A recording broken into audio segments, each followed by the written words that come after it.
It's finally here. I get to share with you guys the next model that is in the works, and like the rest of my models that I have made, it is also inspired by aerodynamics, and in this case it is a suspended roller coaster.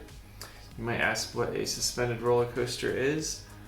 It is one that hangs below the track and has swinging cars like this.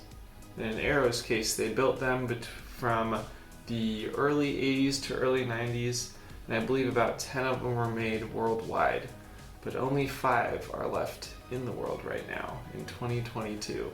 Now, when designing this, I have come across a couple challenges, and usually when you make stuff, the simpler the better. There's less parts that are going to break, but in this case, as you can see when I was putting it all together, it has more pieces than my average model that I have made so far. I'll give you some close-ups here and explain some stuff.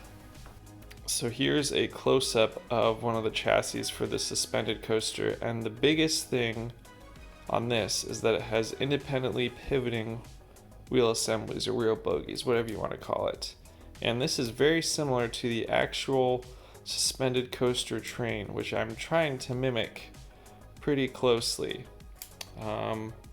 So this is definitely more complicated than my previous models. For instance, this was my first model I made, same as the Loch Ness Looper train, and all of these wheel assemblies are just rigidly attached to the chassis here, which worked great, but you had to leave some movement within the track so it could shuffle around.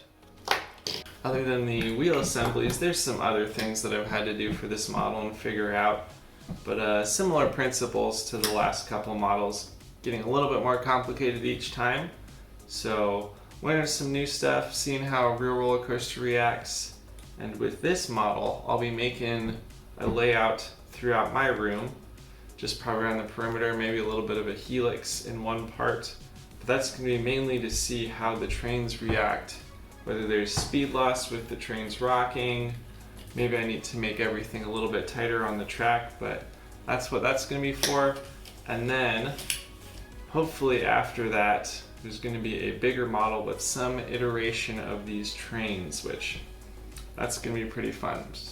To give you guys a comparison of what I'm modeling this after, I'll show you some footage of the Bat at Kings Island and Iron Dragon.